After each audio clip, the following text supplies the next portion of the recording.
जरा सोचिए, कल रात आपने जो दाल बनाई वो सिर्फ आपकी रसोई तक सीमित नहीं है। उसका संबंध एक ऐसी जगह से है जहां इस समय युद्ध जैसे हालात हैं। ईरान और अमेरिका के बीच एक संकरा समुद्री मार्ग हॉर्मुज जलडमरू मध्य। और हैरानी की बात यह है, भारत का गैस सिलेंडर भी इसी रास्ते पर निर्भर है। हर साल भारत लगभग 33 मिलियन टन एलपीजी का इस्तेमाल करता है। इसमें से 67% आयात होता है और उस आयात का 90% इसी हॉर्मुज मार्ग से गुजरता है। यानी हमारी रसोई की आग का लगभग एक ही रास्ता है और वो रास्ता इस समय युद्ध के साए में है। जनवरी 2026 में भारत ने लगभग 11.5 लाख टन एलपीजी खुद बनाया, लेकिन आयात करना पड़ा 21.9 लाख टन। यही अंतर हमारी सबसे बड़ी कमजोरी है। 28 फरवरी 2026 को अमेरिका, इजराइल और ईरान के बीच तनाव चरम पर पहुंच गया। इसका सीधा असर पड़ा हॉर्मुज से गुजरने वाले टैंकरों पर। बीमा महंगा हो गया, कुछ मामलों में 1000% तक। शिपिंग कंपनियों ने जोखिम लेना कम कर दिया और नतीजा, भारत का साप्ताहिक एलपीजी आयात लगभग 30% गिर गया।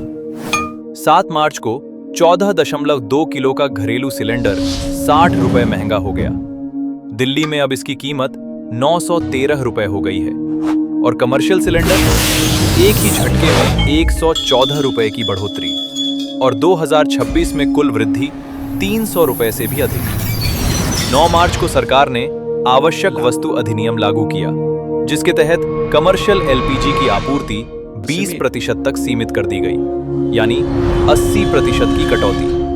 मुंबई में लगभग 20% होटल और रेस्टोरेंट बंद हो गए। दिल्ली में गैस एजेंसियों के बाहर पुलिस तैनात करनी पड़ी, क्योंकि काले बाजार में एक सिलेंडर 3000 रुपए से 4500 रुपए तक बिक रहा था और आम लोग अब एक सिलेंडर के लिए 25 दिन का इंतजार करना पड़ रहा है। पहले ये इंतजार 21 दिन का था। सबसे बड़ी बात, भारत के पास सिर्फ 19 लाख टन एलपीजी का भंडारण है, यानी सिर्फ 22 दिन का बफर।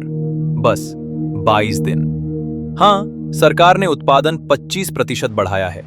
अमेरिका से 22 लाख टन एलपीजी का समझौता भी हो चुका है। लेकिन समस्या ये है, अमेरिका से आपूर्ति आने में 45 दिन लगते हैं, जबकि खाड़ी देशों से सिर्फ 7 से 8 दिन। और इसी बीच 2026 के पहले 6 महीनों में 5 राज्यों में चुनाव है और रसोई गैस का सवाल सीधे मतदान तक पहुंच रहा है। तो असली सवाल ये है, क्या भारत ने अपनी रसोई को सिर्फ एक ही रास्ते पर निर्भर बना दिया है?